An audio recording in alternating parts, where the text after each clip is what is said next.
same church, one goes one way, one goes the other way. That's not uncommon.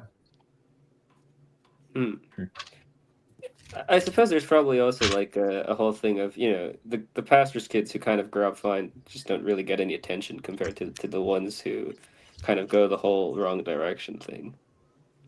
It is true that clergy, pastoring a church is also a very demanding job. And another story is the resentment from pastors' wives. It is not an unusual thing. And again, it varies. I've known some women that they so resent, because how are you going to argue with the Lord?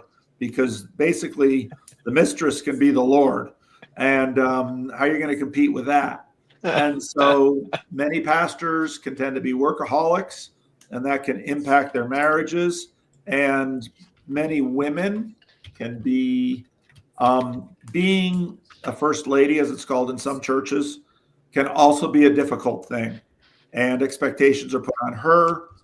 And what happens is she basically, when he's done having it for his main job, she's like, I'm never coming to church again. So yeah, it's a particular thing that does sometimes lead in negative ways, but not always. Some women love the role, and I've known both kinds. Thank you, Bruce. Hey, it's a party, people. Alan, on the street. On the street, I'm walking over to a men's Bible study, so I'm here to be a stronger man. Did I check your genitals at the door? Yeah, actually. It's New York, so you have to double check them. So they just have a dog sniff. Yeah. Are you guys doing the Book of John? I'm gonna do the Book of John. No, we are not in the Book of John. In the Book of Matthew. That guy. But I don't know. I just whatever. I guess I wanted to talk. But PVK's statement.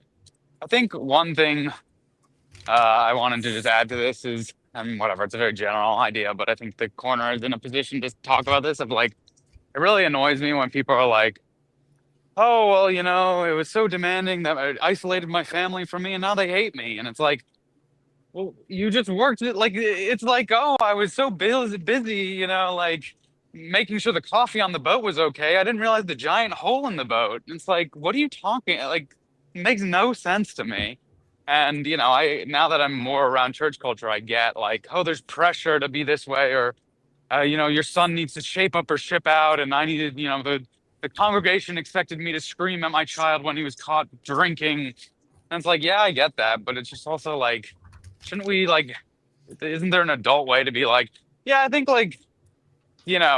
posturing and positioning ourselves in such a way that we force people out of our community is a bad idea.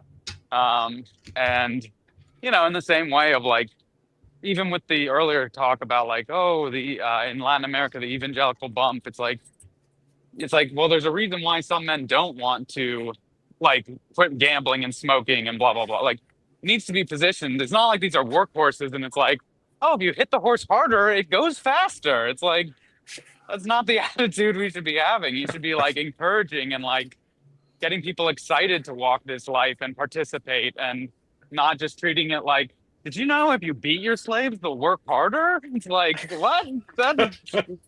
That's not the system that you want to build for people. It doesn't encourage people. And so just like having more of a holistic, like what would last over a long period of time? What would make people voluntarily want to participate? That adding that to the conversation, as opposed to just like, we'll get better results the harder we hit them. Yeah. Winsome over steep slope. So PVK there. Hey there, What's that? PVK. That Stephen guy in my chat is asking about my dinner with John Heers. So I have to clarify that only would have happened had I been funded to linger for another week in North Carolina. I have safely returned to my studio in Oklahoma, just finally, right as PVK started this stream. Wonderfully so. However, PBK has a new event coming in November. What's it called? PBK. Work Estuary. A work estuary this November, and I've decided to try something out of this world. I'm sure his thing is going to start on that Friday. So what I'm proposing is this thing I'm calling the Bricktown Bounce. The Bricktown Supra Bounce, where the Thursday before that Friday, up to 12 participants fly into Oklahoma City, into Bricktown, where we'll do a Supra-like event. If the person is going on to work at PBK's thing, there's no charge. But if they're filling one of those seats and is not going to help PBK, they're going to help fund the Supra thing. But so like the night before your event, fly into OKC. Let's see if we can let's see if we can. Does John Heers live in OKC? No, I'm close enough for it's close enough for me to get there, and it's an airport. So Oh, okay. I thought it'd be worth giving it a shot. If you're interested in the Bricktown Bounce, let me know. All right. I didn't really expect anybody to fly into Sacramento for this thing. I expected we'll get some people that are within driving distance, but I might be wrong. I'm open to anyone, obviously. This is the internet, Paul. I mean, I do my best contributions probably to the corner with my hands, so I would be willing, but you know. Yeah, where are you from? Spoons and Elliot? I am from I live in London. London. Okay. London, and I'm from Northeast Ohio. Okay. Yeah, Chris. So, You're from Oklahoma. Sacramento? I think the Oklahoma. commute will be a little bit too far for me. Lightweights. You gotta have dedication to our cult. I mean, community. our culture. Yeah, no, it's I it's a- plan someday to fly there by myself, but November is not that day. Yeah. So I PBK, suspect if this goes okay, I suspect there'll be more work estuaries at Livingstone's. This is a kind of a proof of concept. I'm hoping that, we'll do also a regular estuary conference at some point at Livingstone's, see how that goes. And I don't know. We'll see. We'll see if Livingstone's can pull it off. Well, Paul, you have 33,000 subscribers. You surely have a few people crazy enough to fly over to Sacramento in that 33,000. can I roll savings throws, Pauls? These particular savings throws are particularly against the OMG subscriber count EPing. Mind control. Your subscriber count is over the years you've been doing this, and people subscribe. And how many subscriptions do you folk have on YouTube? Is it over 100? How many of those channels do you actively watch? That this mind control roll is against that specific mind control roll. To get your savings throw, you have to choose between survival, social, wisdom, or heart as the basis for your resistance. I roll the die 10 or higher, half damage against Paul's massive 33,000 subs. Survival, social, wisdom, or heart. Heart. Choose. Kiki. I'm just saying. The other day I saw another Christian YouTuber get paid $2,000 to play Minecraft, of all things, and it's like you just need one guy to do that, What is it, Grizz? Survivalist with an 8, socialist made it with a 10, wisdom, folks, 15, heart, folks, inverting this morning's roll with a nat 20 to overcome the heart nat one this morning. That's a +3 on the next stream save. Indigo kids with a 15 there. I was screwed all this morning, but now I am good to go. Tell me, Isaac. Tell me about how your mind was controlled by something you saw. Oh, something I saw. Well, it was oh man. Well, I've been thinking about a bunch of different things, but there was uh an old friend that struck up a conversation, and there's some storied things, but it's kind of it's a bit of a rabbit trail, but it's been dominating my thoughts, and I was like, man, if I only had those savings throws, I could probably guide my attention here for the whole day, but instead I just kept dwelling on it, which it's kind of on brand for me, but If your Salience landscaper does push-ups, you get a +1. only buff Salience landscapers, please. So, Yeah. Grizz, I saw you did some post Southeastuary reflections. The mainly gushing about the campfire and Oh, promoting campfire estuary potlucks. okay. Have you been to? I know that they've had some in the Pacific Northwest. Have there been some that you've made it to? No, that's an Afriel thing, but he reports the last one was a huge success. Huge success. It's on his last live stream. He talks about it if you're interested. Okay. But Paul, what's the denominational report from your adventure into the Jordan Hall's Black Rock Church? Is it the Reformed? That's It right. is. It is. I predicted well.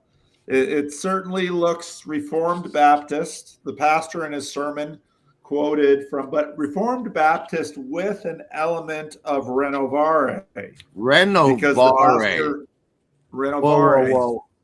Unpack Renovare. Nobody knows what that means. The pastor quoted a number of times from Dallas Willard and once from John Mark Comer. So he's well But read. it's very much Reformed Baptist because they didn't have much liturgy, because we sang some songs and then we just did communion. Then we sang some more songs, and then there was a 45-minute sermon, and then we sang a song and we were done. And I thought my church had pretty was fairly light in terms of liturgy, but my church seems positively orthodox compared to the liturgy there. But the place was packed, filled with delightful people. There's a guy in the church that works in basically meeting theory, and so I talked to him. He was very interested in estuary. Then a bunch of us went out for pizza after church, and that was tremendously fun. So it was just I got there, and I was sitting there doing my DNA analysis on the church, just watching all the signs, just enjoying it greatly. And Michael Sartori and his father-in-law moved in right next to me, one on either side. And So it's a lot At of the beef. pizza place? what's that? At the pizza place? No, at the church. I just snuck in early, and I was just sitting there, just taking it all in and just reading the room. And before I knew it, they were there right next to me.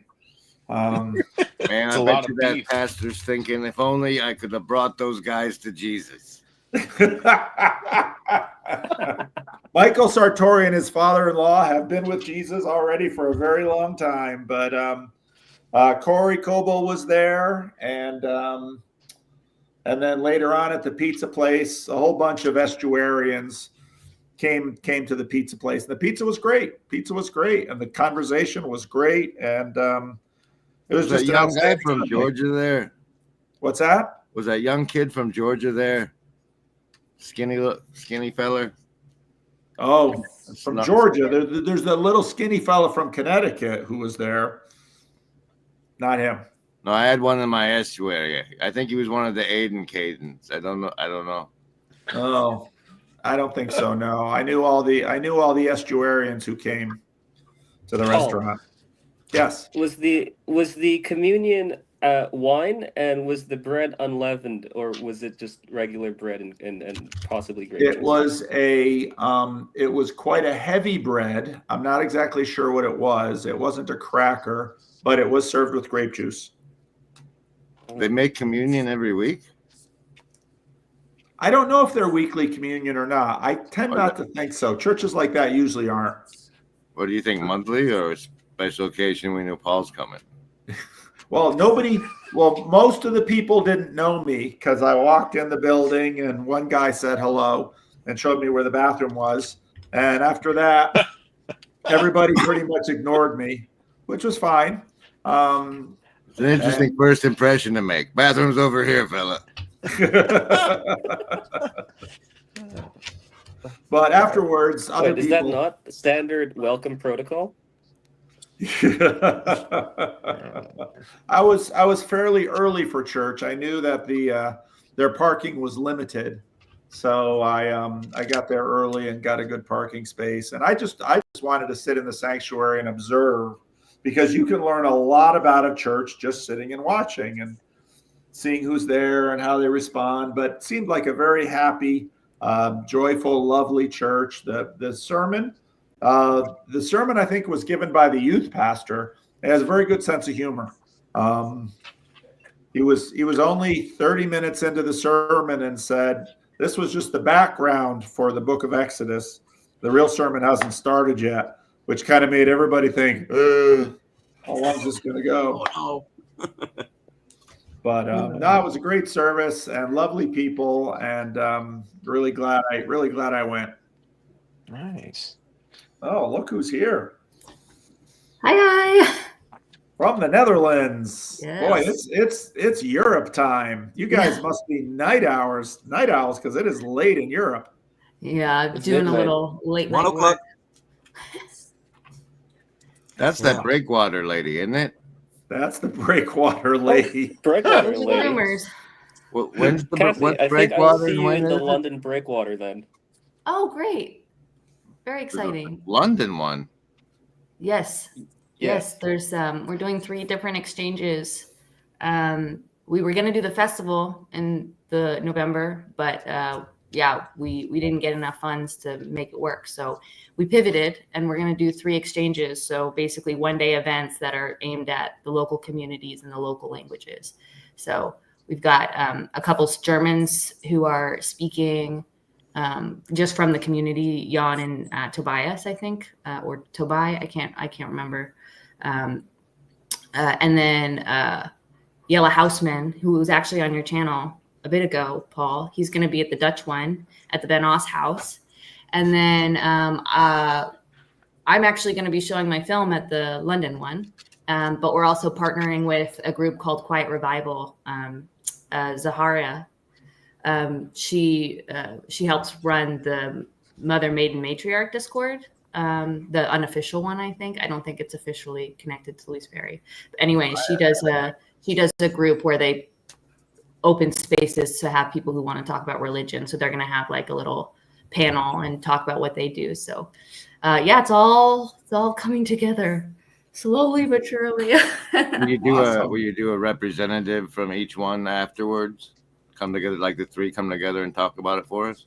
Yeah, that's the plan. And we're trying to get some videos together of like of the speakers in their language to like show on our Breakwater YouTube to just like let people know what they're going to speak about, because our schedules are a little, they're not very detailed, what we have. But Paul, I can send you the official schedules and you can post them somewhere. Okay. For people, because there's still tickets available. We're capping all of them at 50 people. We don't expect to get 50 people at any of them, but that's sort of where we're capping it. And we're excited. Where is it? It's all. Sorry, what was that, Where Bruce? is it? Where is it took place? Is it taking place? Yeah, there's 3 different locations. I don't have the addresses, but Paul, I'll send them. I'll email you right now all of the schedules, and then you can. So you can Benito spare them. lives in the Netherlands. Sorry. Benito lives in the Netherlands. Oh, great. Oh, so it's in Lausen. Luisden? Lausen, yeah. Okay. Yeah. Klein plaatsje It's a ergens. private home, so I don't want to put the address out. No, it's fine.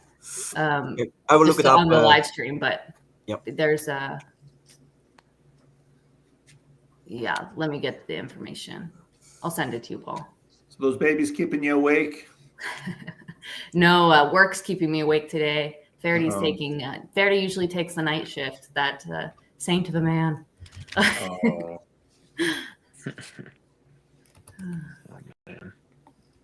Jane's asking if they could have enough. If we have enough people that have met online to do one in Australia, I don't see. I would check with estuaryhub.com, available as a link in the description of all of Paul's videos.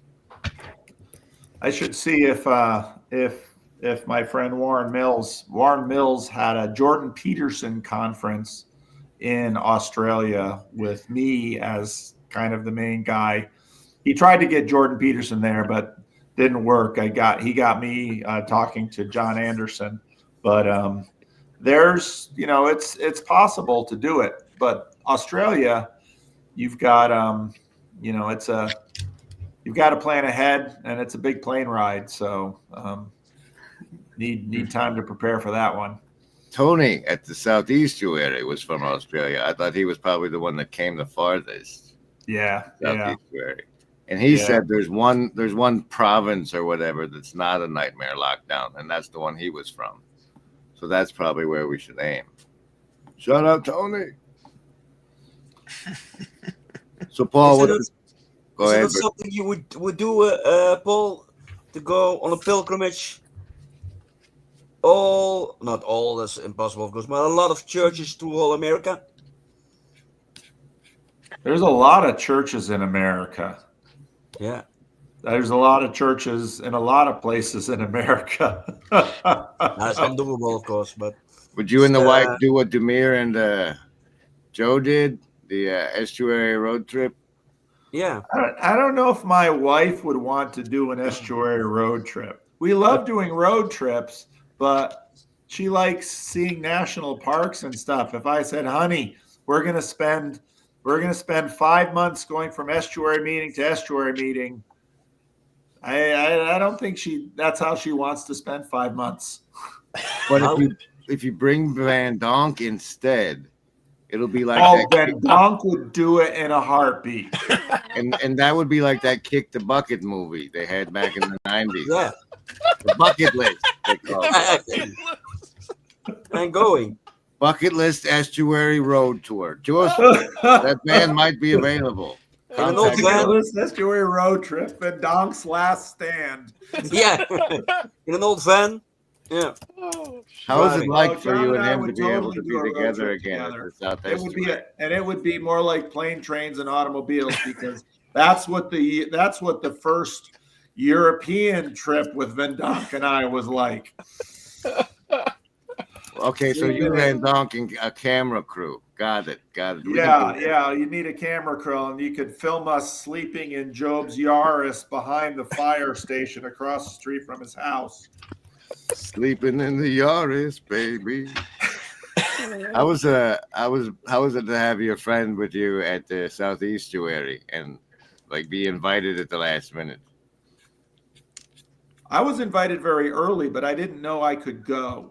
Oh, okay. Because I had three fall things to consider. Cassidy had a November thing, Southeastuary, and then I was thinking about doing maybe another estuary retreat, a Connecticut estuary, a Con-estuary in Connecticut, the retreat thing. But Con-estuary. Yeah.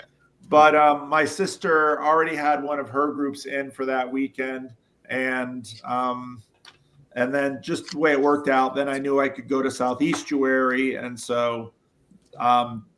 But David asked me right away, but I had sort of had to wait to confirm. Yeah. So that's why I was such a latecomer. But it's always fun doing these things with John Van Donk. I love John, and whenever we do something together, it's a hoot. For everyone watching, I assure you. Shout out to Dave, though. That's a well done thing. Yeah. Dave pulled it off. And I remember talking to him a few months ago, and I was a little worried because he had like 30 tickets sold. And I thought, Dave, how much of a bath are you going to take on this thing? Because, I'm sure you need deposits for all those places in Lake Junaluska. And he had already a big speaker list. And I'm sure some of those speakers, had sort of mandatory honorariums, and I don't know. And so, I mean, when you plan an estuary conference, there's a lot of upfront money. And if you don't sell the tickets, you could take a bath. So How great was it? How deep into everything Esther got? it was good. I think she, and that's been the experience with like Rod Dreher and Elizabeth Oldfield. Speakers like that kind of come in thinking it's going to be a regular conference. And then, especially if they go to an estuary meeting like Rod Dreher did the whole time, then he's like, oh. And same thing with Esther. And, what we're doing fits very well in with what Esther is teaching about. So I think she was very impressed. But being impressed while you're there is one thing. She's bought in. What's that? She's bought in. Both her and Mike were at the campfire. Yeah. And if you're in that deep, So Yeah. I think you missed the Jewish ritual that was performed. I did. I was late getting from the barbecue place to the campfire. You were protected from involvement. Oh, Hey, man. Paul. Yes. I might have to leave soon, so would it be alright if I ask like one question, basically? Sure, go ahead. So I'm preparing to go to. I've already got the whole thing ready to go to that Breakwater London thing. How do you think would be good to? What do you think would be good to sort of like prepare or do for that? Is there anything, or is it just kind of like what would you recommend for someone who's never been to like a proper estuary type conference to do? I don't know that they can do anything because the whole purpose of the conference is estuary is really hard to just describe. I mean, it's a conversation. That's all it is. And it's like I have conversations every day.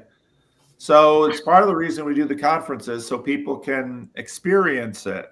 And especially with an estuary conference that goes for a couple of days and their estuary group meets 3 or 4 or 5 times, that's when you really get the sort of the compounding power of it, where the people really get to know each other, the sense of intimacy develops, there's a sense of trust, and they can really lean in. And just sort of a one-off estuary session won't necessarily give you that as much as when you have some back-to-back with the same people. So I don't know that they have to. Part of the design of it is they don't really have to plan anything. And if they kind of give themselves to it and do it, it does its thing. Elliot, you prepare, take a shower. Maybe some deodorant. But like, since you're specifically asking about the London thing, Cassidy could probably tell you explicitly what's coming for you. Yeah. Something we've done in the past is facilitate conversations between people who are going to come to the festival on like Zoom rooms or Discords that help people kind of talk. We haven't really been able to have the space to do that this time. But if you join the Breakwater Discord, there's channels for each of the events. You can message in there. You can jump into a room. I'll make sure that there's a text room. But just jump in. I can talk to the guys. Maybe we can host the conversation for anybody coming to the exchanges to like just have a meetup, like a randos, old school randos bridges of meaning Discord conversation on the Breakwater thing for people attending or thinking about attending. But yeah, I have to see what would make sense. But yeah, that's what I would say. If you want to prepare, you want to kind of feel like you know somebody, just jump in a chat, whether it's Bridges of Meaning, whatever, one of the other TLC Discords. But I mean, yeah, for this event, the breakwater would make the most sense. We're working on, I'm trying to develop an idea of like a hybrid model for estuary where you have support online for in-person estuaries where they can help grow, but I haven't cracked that code yet. I don't know what makes sense for that, but we have found that to be helpful because you kind of start these connections online and all of a sudden it gets you excited and say, oh, wow, I want to meet these people in person. And so then you've already got something built. So when you come to the events, it's not like, oh, like weird icebreakers because it's all strangers. Like you're already all friends. It's like old friends meeting, but you've never met. Like it's very strange, but very cool also. Interesting. Okay. Yeah. So I guess I'll do some of that. And I mean, if there's any help needed with any of that, by next month I will finally be unemployed and not a student. So I'll have a lot more free time than I really should. To help You out. know how to get in touch with them, Cassidy. I can hook you up. Sorry, what'd you say, Paul? If you need to know how to get in touch with Elliot, if you want some help, I can hook you up. Okay, great. And you can also just message me on Discord. I generally check messages. I'm not that active on like any of the channels, but I usually check the messages as best that I can. I sometimes miss them, but with 2 kids, it's very sporadic. And doing the event stuff, it's kind of hard to be on the Discords and active and do all those stuff. So you kind of got to like pick your battles, pick your what do you call it? Time sucks. Well, it's just amazing and wonderful you're participating in building these events. I really appreciate it. Well, no, it's fun for me. They're fun to do. So I told Paul the last time we did the estuary tour, like if it's the artist in me. I'll work for free. Like I don't care. They're just you just love what you do. You just do it, even if no one's paying you, and no one's paying me.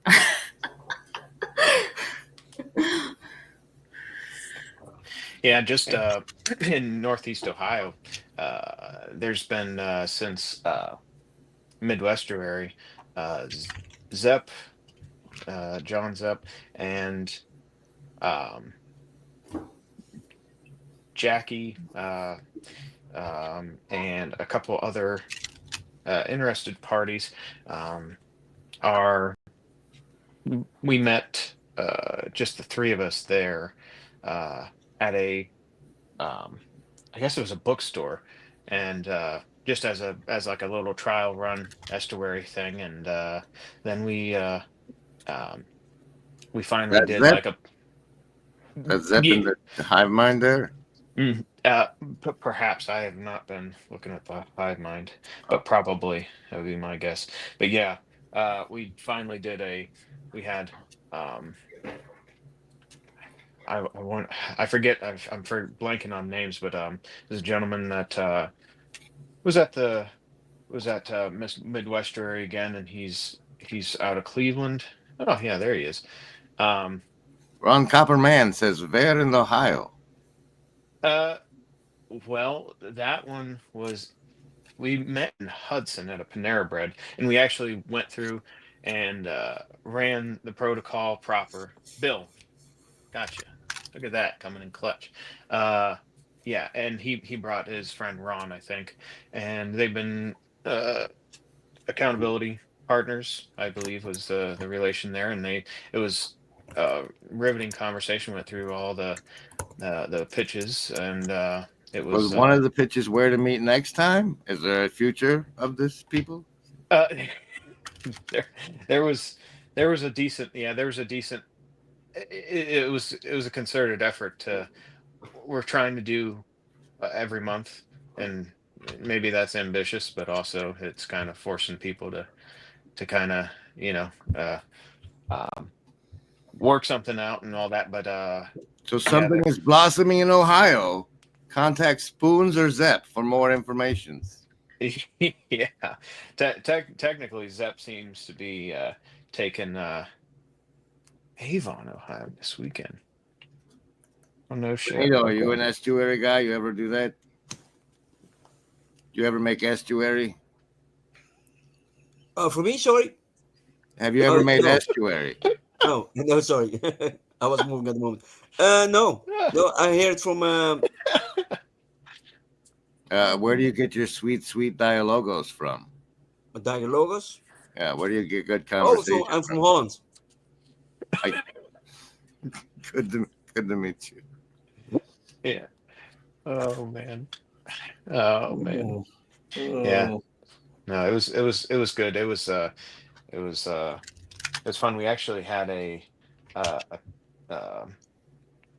so Zep, he actually I think he got it from Discord, but they typed up um a little like kind of prompt sheet of all of the pitch point play, and then the introductions, and some items to give about yourself to kind of sell yourself in the introduction and all this stuff. So there was a little kind of in hand copy to kind of read from to keep the thing going. But when we got to the play thing, we were kind of going. It ended up being a conversation kind of about generational transfer of this and that from boomerdom largely, and then down to Did you come to any youngins. conclusions? How are we going to do it? Did you come to the whole like let's make TikTok videos? Or did you come up with something else?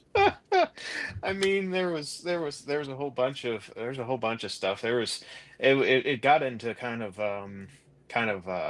what's your test of like quality, and what's credible, and a lot of Grizz. Haven't Nice you heard card.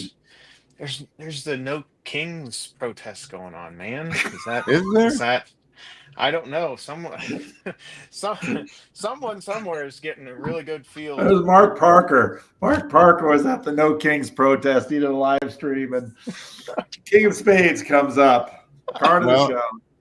How you gonna be a Christian that participates in a No Kings thing? Your primary instruction is to seek first the blankdom.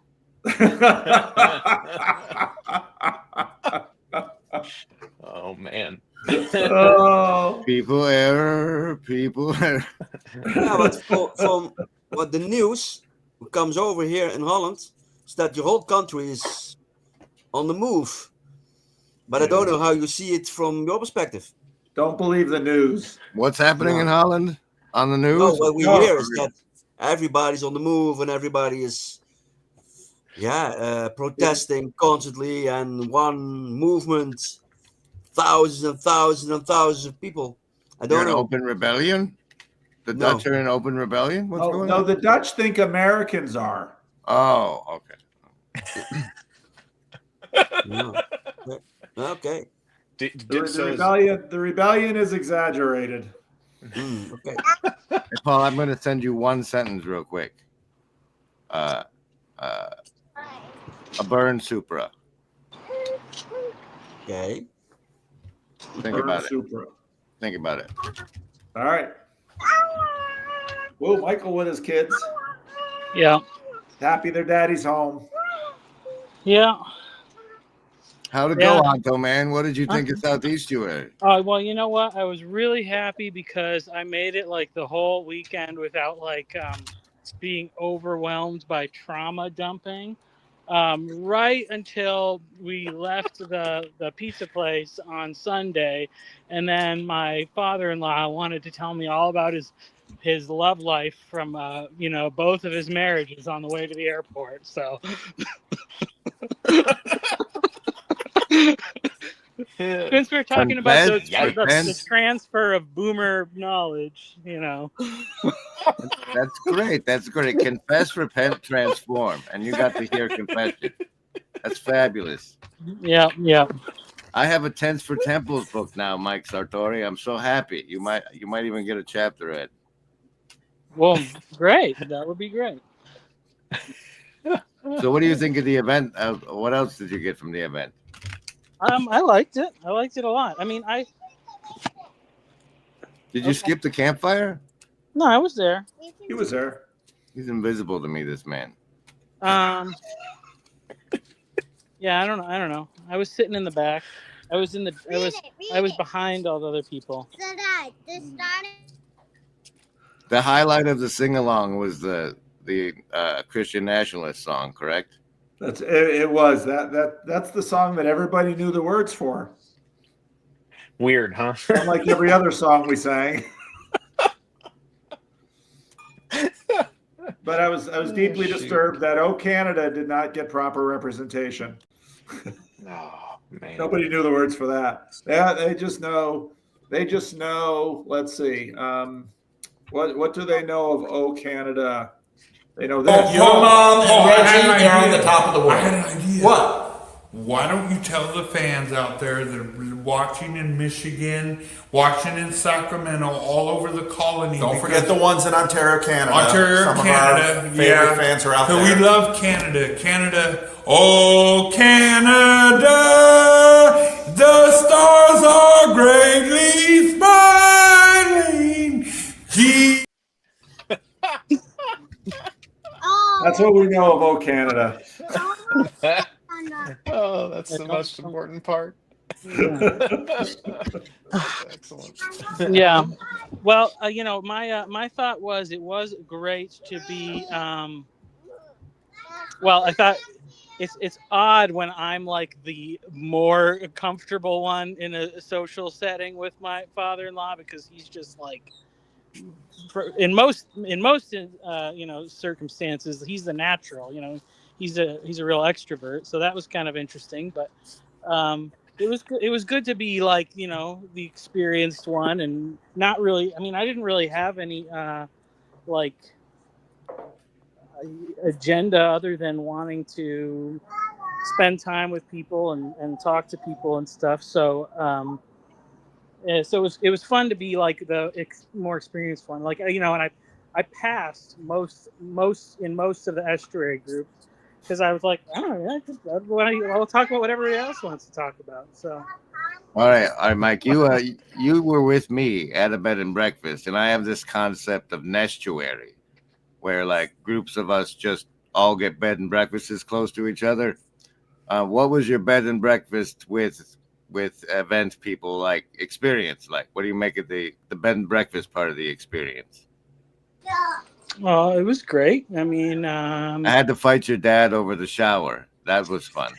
Yeah. I don't know if you were aware, or your father-in-law. Yeah, I wasn't aware of that. there was a small brawl at 5 a.m. every morning. That was good times.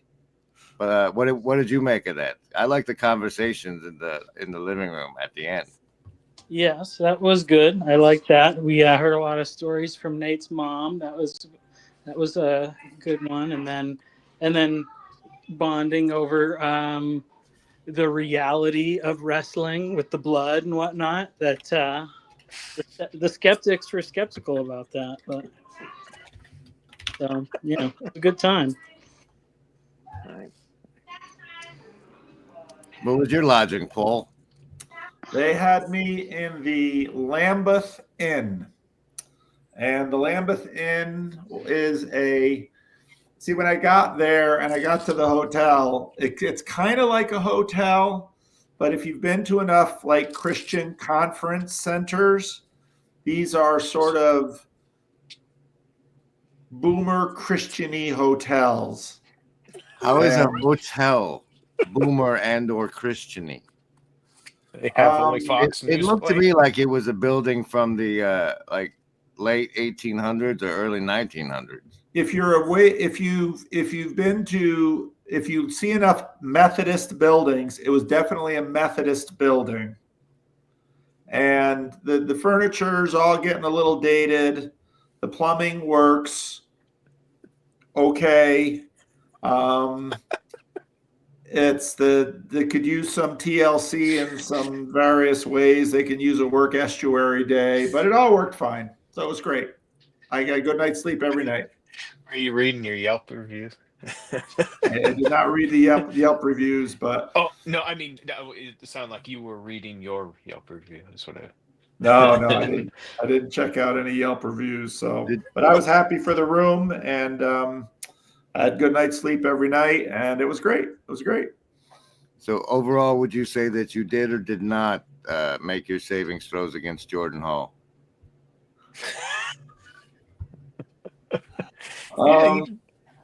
Most of my Jordan, I had 2 main sessions with Jordan Hall. We sat down next to each other and spoke briefly in the main room at one point. And then we had a great time over pizza, Jordan and I. I sat across the table from Jordan, and we shared a lot of different stories, and it was fabulous. I got to meet his daughter, and she was cuter than anything. And so it was great. I'll take that as a did not make savings throws.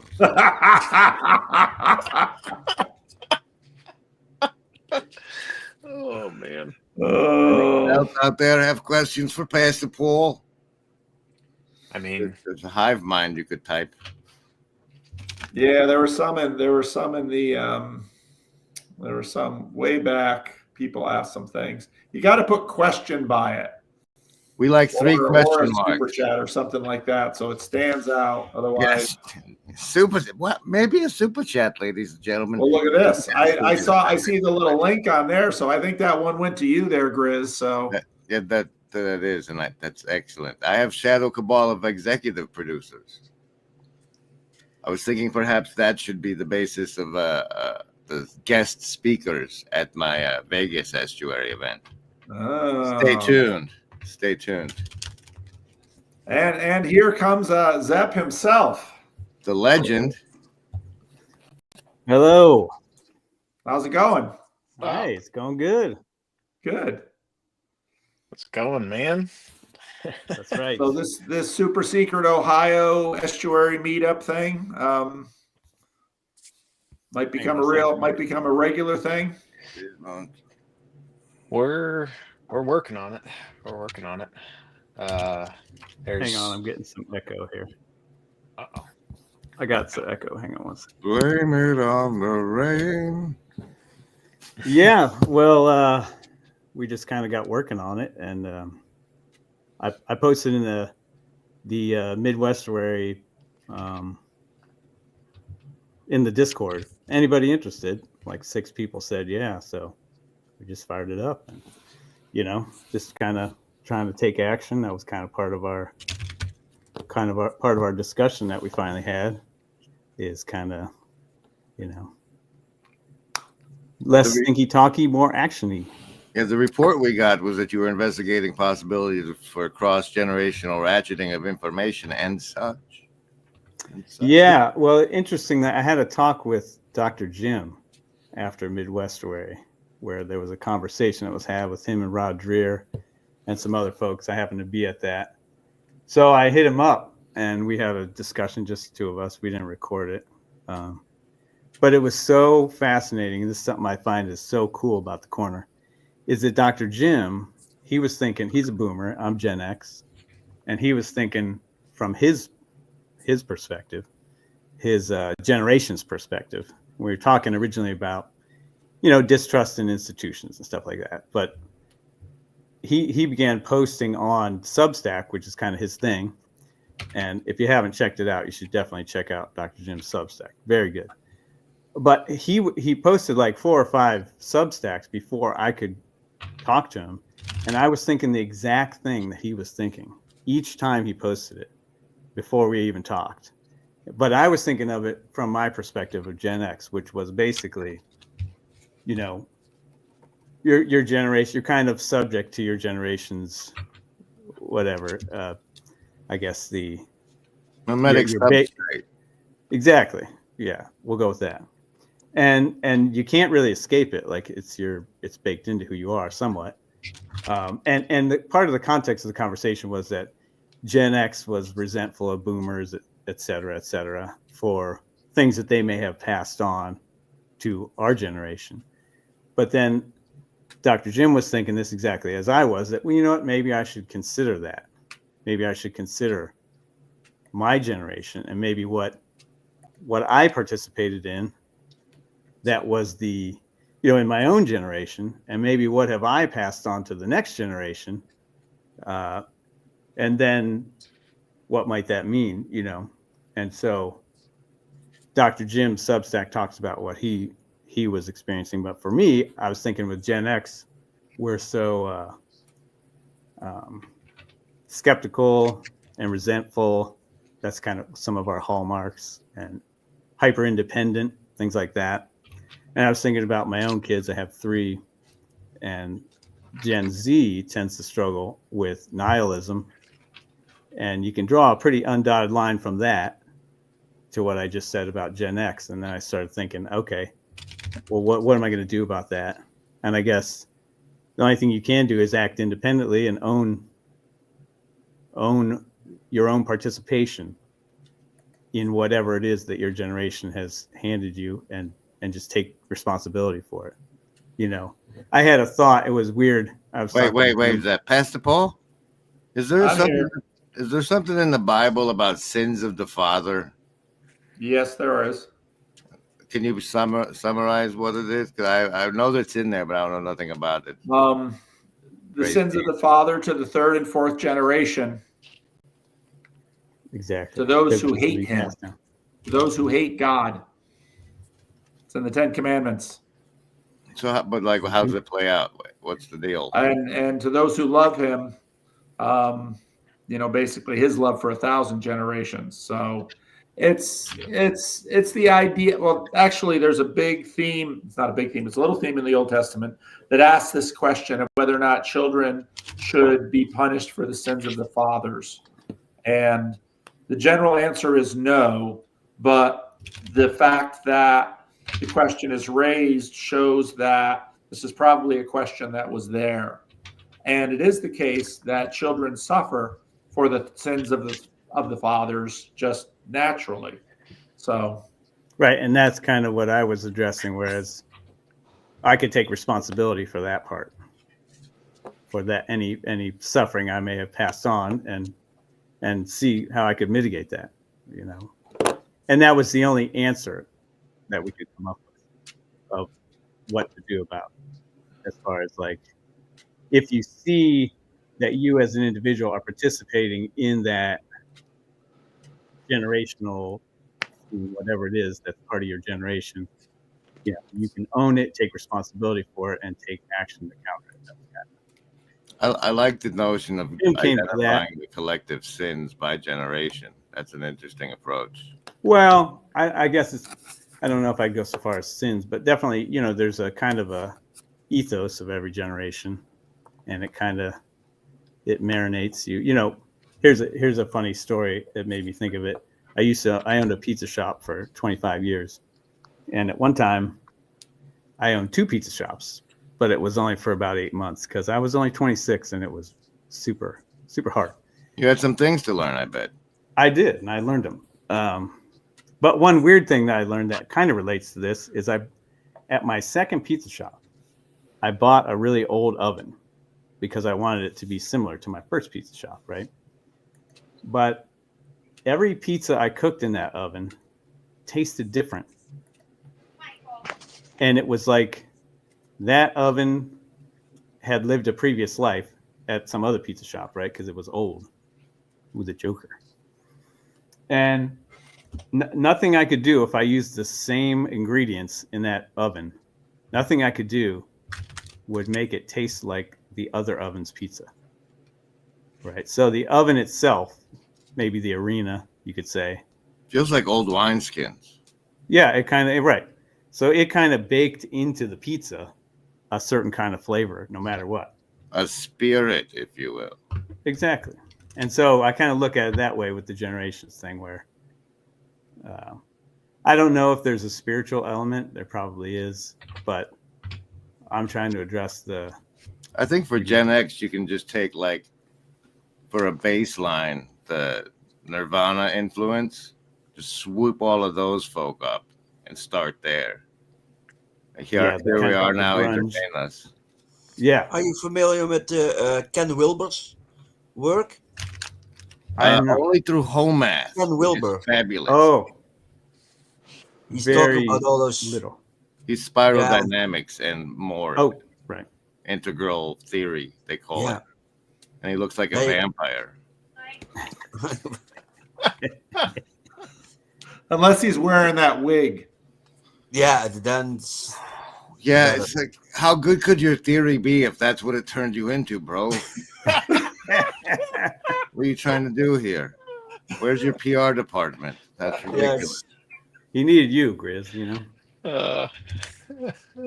I am available. Why don't you start a public relations organization? I think that would be an excellent fit for your skills. I need someone to hold my hand and walk me through creating a business like it's something you have to learn how to do. Unless you guys want me to have the AI do it.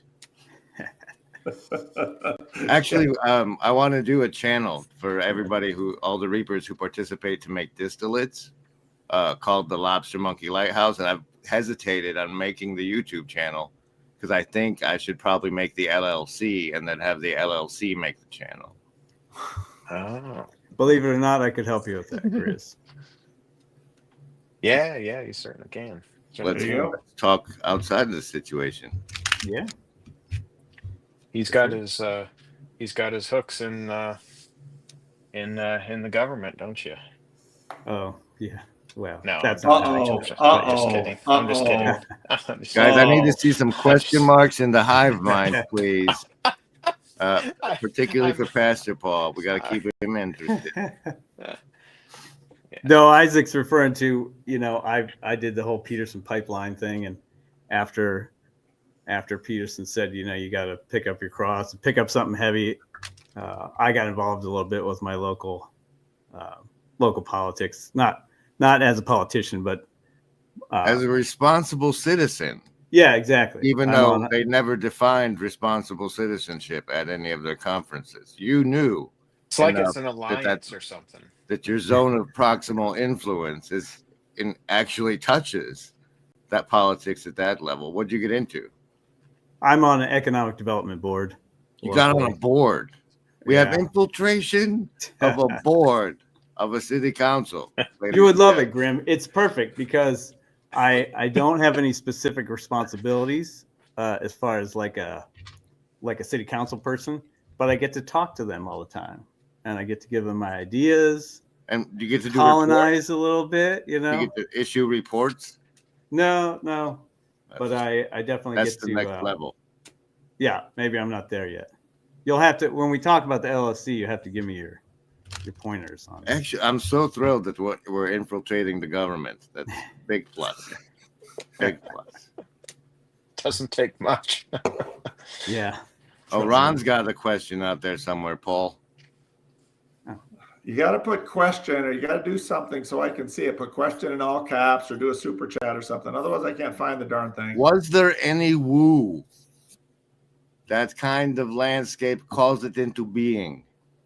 Was there any woo? Oh. There wasn't any woo on stage, really. I would say that there were probably moments of woo, but they would have been quietly happening around the fringes.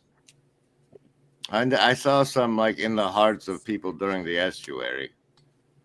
What'd you make of the theological sparring portion of the show? I liked it. I thought they were both entertaining as political sparrers, or not. I get political, but yes, political. The theological version of politics. A lot of the stuff that especially Jordan Daniel Wood talked about sort of grabbed me. So he had some good things in there. So I thought that was good. But I think it was a little Jordan Daniel Wood. Jordan Daniel Wood, yeah. But I think it was a little abstract for a lot of people, and so I think a lot of people sort of zoned out during that session. But that's why we do an estuary thing after it, because there'll be 1 in 5 people that don't, and those people will talk in the estuary session, and then it gets filtered out to the rest of the group. That's why you do the estuary thing. I like it. What was your peak experience during the event? Me? Yeah. Oh. question. I liked the Job presentation a lot. I really enjoyed that. But as always, my peak experience tends to be in the estuary group, getting to know that group of people, and that's really fun. The session I did with Karen was really fun. I had a lot of fun with that one with Karen. That went well. I don't know how it was perceived, but I had fun. That's that is firing the correct mirror neurons. But I did like the Job. Conversation. Oh, I really enjoyed Michael Martin's poetry. I thought his poetry was really good. It was interesting. So, I like the land speaking to and through him. The whole notion of that's fun to play with. Yeah. So, did anybody's heart break in your estuary session? Like, did you do more personal, intellectual, estuarial, or whatever other category? I think pretty quickly things got personal for people. I didn't have in the Northwestuary and to a degree in the Midwestuary, those estuary sessions got heavier, and that some people in both of those groups shared really personal, heavy stuff. I didn't get the sense that there was a lot of that in my group this time, which is fine because it can't all be like super heavy. I know it did happen in some other groups I heard from others, but it was great. It was always good. Really, I mean, Diane Dodge was one of my favorite new friends from this one because she's just so much fun. Nice. All right, Benito, come up with a question, quick. Or play some branding ball, Paul. None of the two. I was No, gonna. the question what I always have is how would it look like the Christian society? You have multiple talks about it, dozens of ideas people have. How would it look like? Well, Would it look like just like I think sometimes here in Holland, we some people go on Sunday to church, sometimes maybe twice a week if there's some for some people who are really into it, but a lot of people are working schools, working with the waters. We are busy people, and they're not constantly, I think, somewhere busy with their religion. So your question is, if Christian nationalism wins, what does it look like? Not like nationalism, but well, what if a big what does a society percentage of your country is Christian religion, and how would it look like?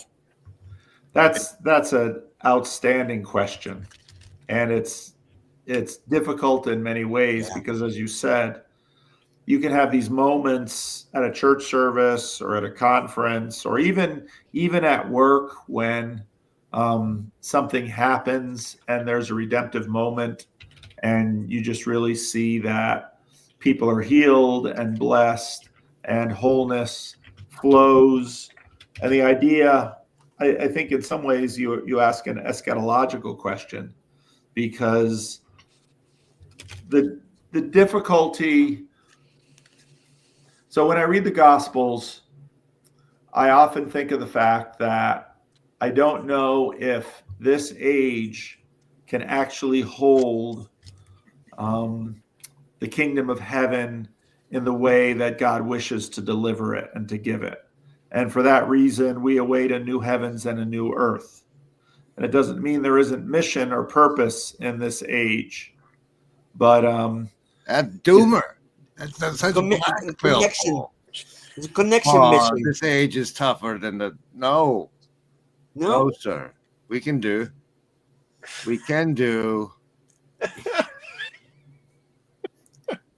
I don't know, but through him, all things are possible. We can do. The kingdom is at hand. The kingdom is given. But it's given at hand. It is at hand, but it's also now and not yet. And Only in again, the now.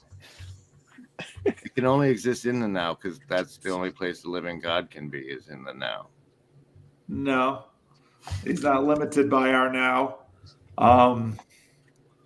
So it's in this dispensation, there are limits to what can be done, which is why the book of Revelation looks the way it does.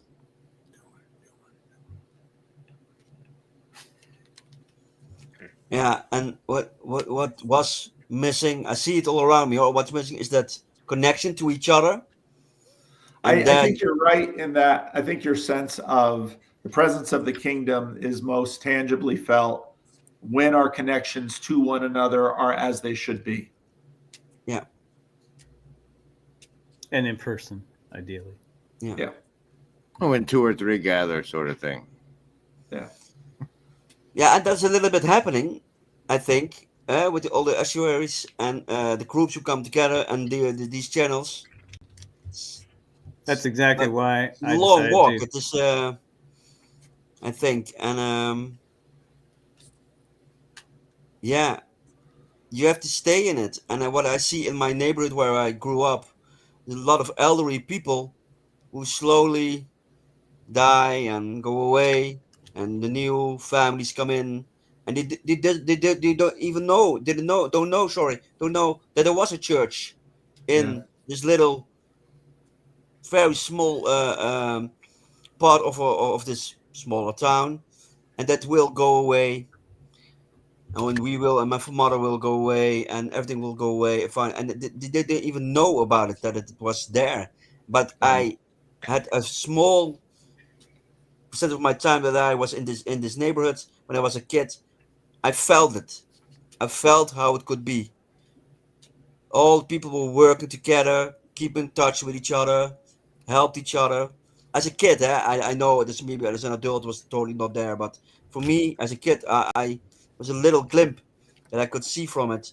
And we went weekly to the church, and people asked each other, "Can I do something for you? Can we help?"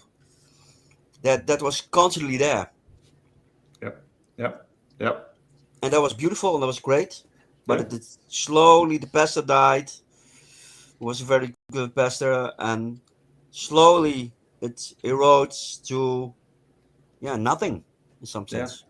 And you can see that in the book of Acts at the end of chapter 2 and in the end of chapter 4, you have these sort of halcyon kingdom moments where you get the sense of the presence of God's Spirit, and then things come in. So in chapter 6, you have Ananias and Sapphira, or I'm sorry, chapter 4.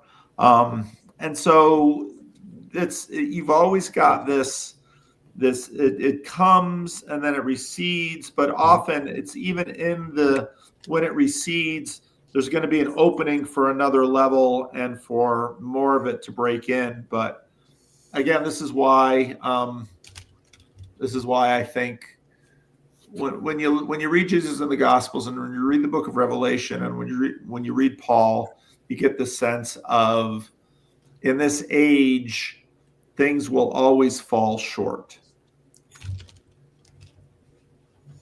Yeah. And they do. And it doesn't mean we shouldn't pray and seek first the kingdom, and all these things will be added to you. We can see how short we can make the fall. Come on. Shorter fall is definitely better. It is bringing to the other side in some sense. I don't know what the other side is, but this will all have to held it up in somewhere, somehow, to bring it a little bit further. Benito inspired me to a question, Paul. Okay. I see the silver tsunami, Social Security, sitting at home crowd. How do we virtually not alone outreach to those folk, as an open question to everyone who sees this in the comment section and you now? Well, more and more of them are getting on YouTube, that's for sure. 4% of my viewers watch on a television, which is like through Roku or something, I imagine. Yeah. because it was so funny when my sister was doing her channel. At one point, she was getting all these messages asking, "Why are your videos only 60 seconds long?"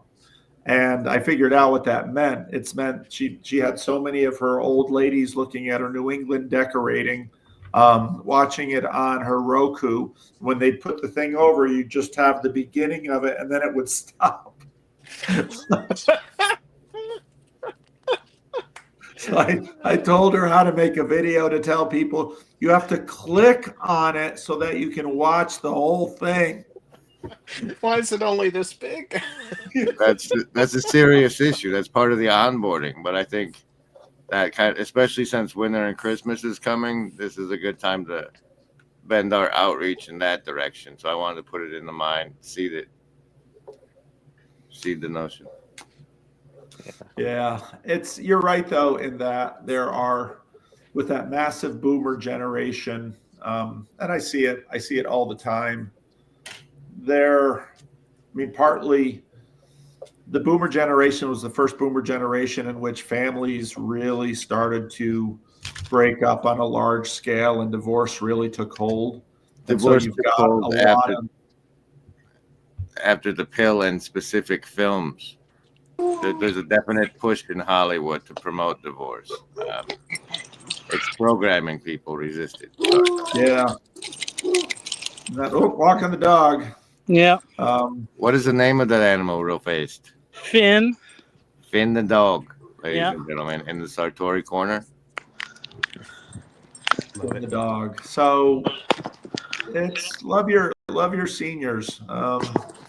But there's going to be a lot of sad stories, and there already is a lot of loneliness, and I think there's going to be in this generation that is opting out of having children. They have no idea what they are setting themselves up for 60 years from now. Yeah, my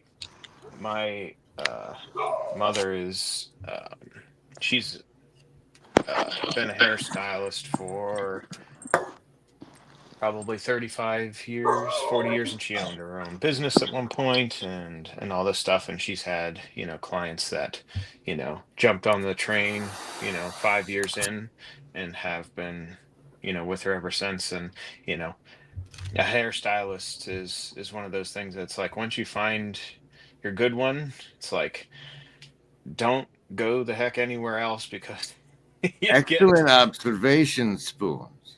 Well, they have covens. Hairstyle covens is where we need to advertise.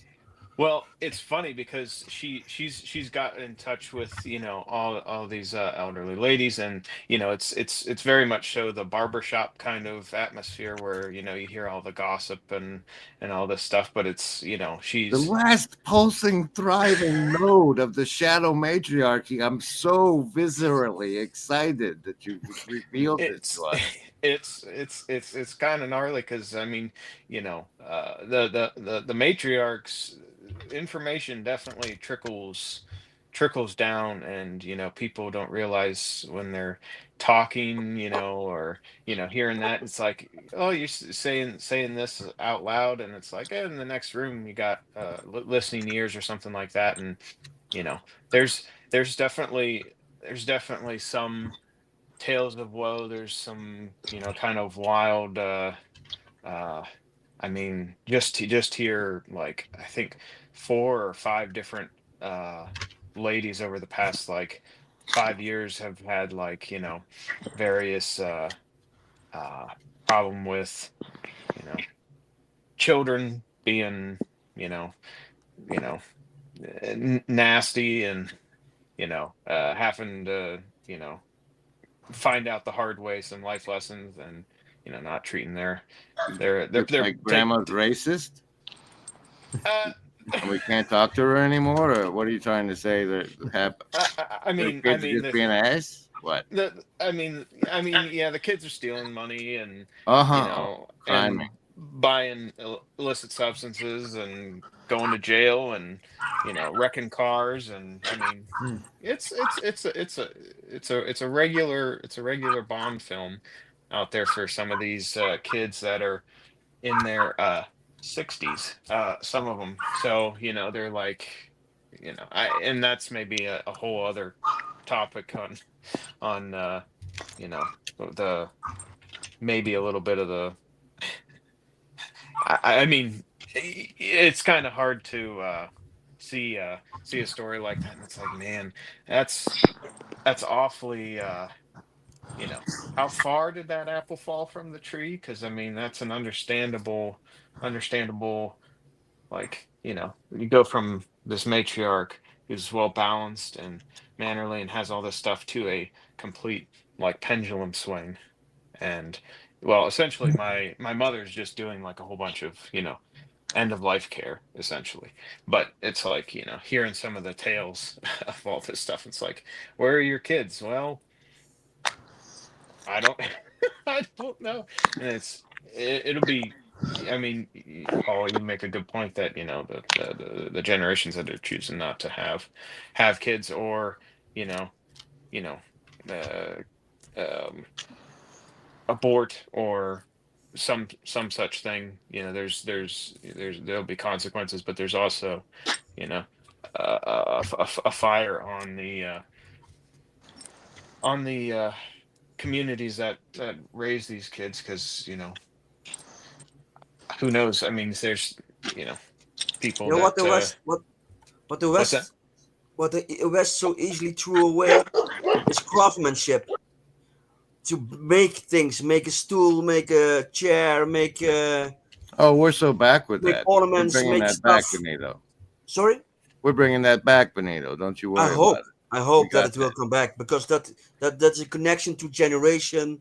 How you learn your kids and your grandkids to build, to make something, make That's something the only beautiful, job's going to be paint. left, man. Sorry, That's the only job's going to be left is that's the handcraft. name. Yeah, Yeah. and hopefully come back. But I see here in Holland, I don't know how it is in America, but it is you need fine motor skills for it. You need to write. You need to use tools for it. How is it with your schools? They still learn to use a pen and pencil to write, or do they everything on the computer? We just hook the thing directly to their skull Oh yeah. and pump it in like in the Matrix now. This is why Europeans think Americans having a general uprising, because of jokes like that. Well, I did want to throw out there that my personal understanding is that you should probably have children when you're stupid young, before the toxic environment has affected your epigenetics. So, like, have them young and then raise them up with you. I'm not. I don't know about that one. I mean, That's my stance as somebody who hasn't ever raised any children. well, yeah. Well, it's funny because I do have a stance. So, Joseph, the carpenter there, who he's 1 year older than me, and his oldest is 23, and mine is 7. And that's like a very a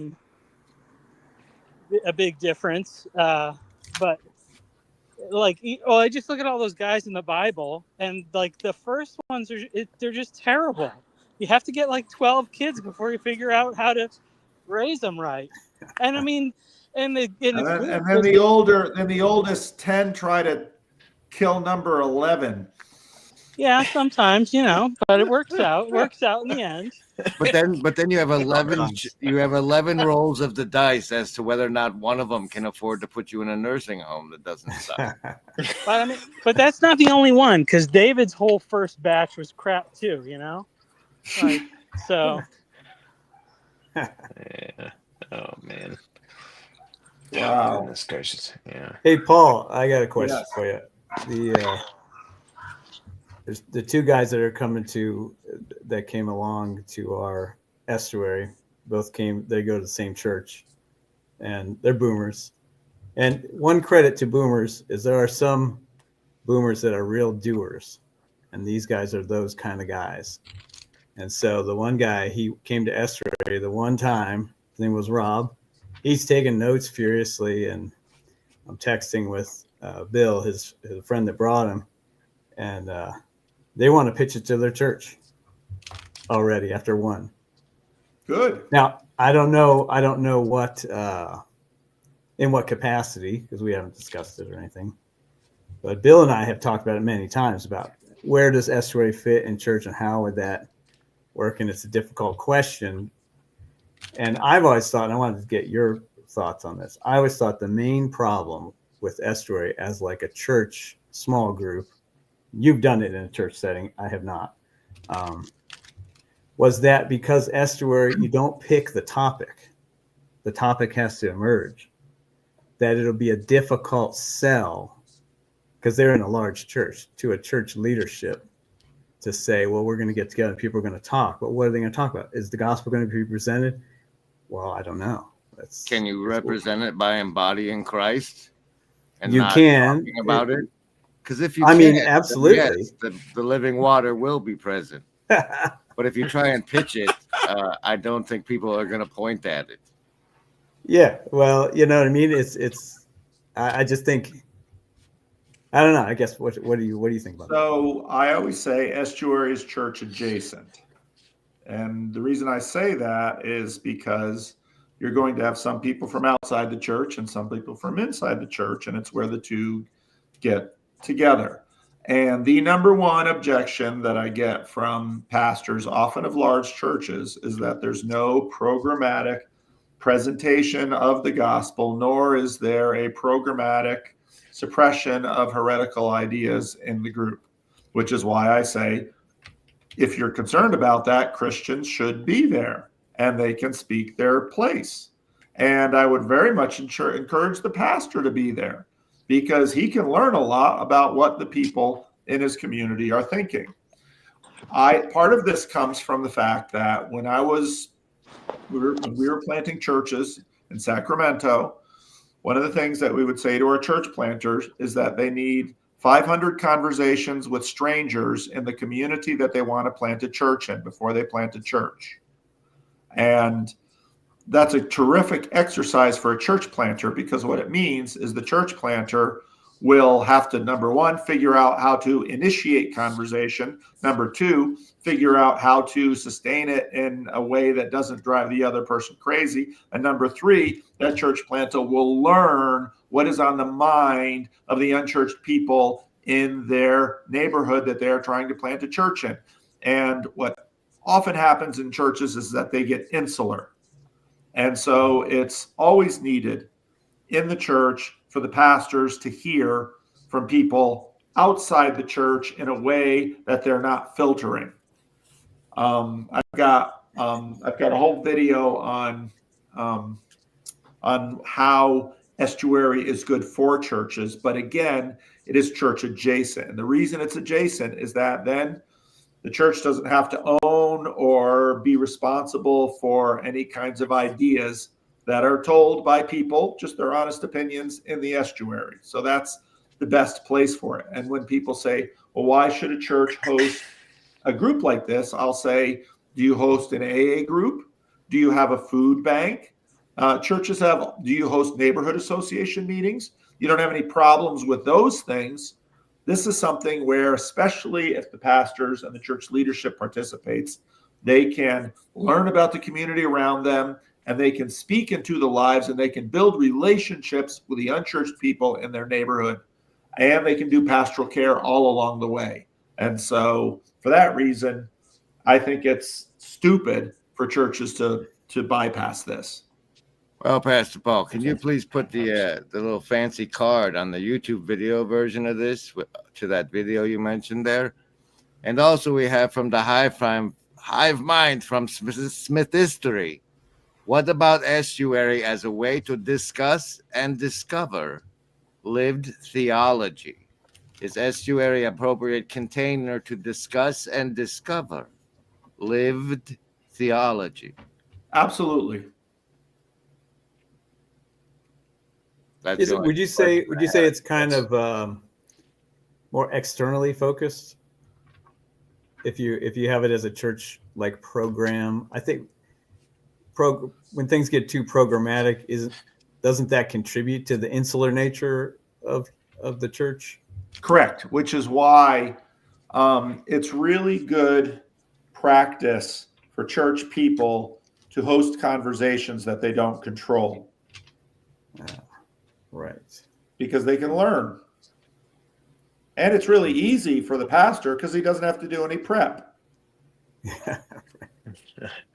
And it should be fascinating to the pastor what people who aren't in his church but are nearby are bringing to the table and Yes. want to talk about. Yes. What do you think, Saint Sartori? So I was thinking maybe it would be good to explore the difference between. This is something we talked a little bit about it at lunch there, but like the difference between programs and protocols. Because I think that so part of the problem, even with me kind of pitching the idea that I've had, is that it's not really even a program. It's more of I've tried to build a protocol for people to build their own program that would be good for their own situation. Because I think that's a big part of what makes things work. But like programs, whatever problems we tend to associate with that word, it does seem like protocols are really needed for just the general loss of organic connection that we have. Ingression protocols? Yeah. I'm going to head out. Thanks, Pastor Paul, for letting me be here. All right, Grizz. See you, Grizz. Yeah. Take care. I should close the stream soon too. I don't know. Freerillian said he might jump on, but I can't hold it out open forever for him. So Yeah. he said he might jump on. That interview you did with the Pugs Cast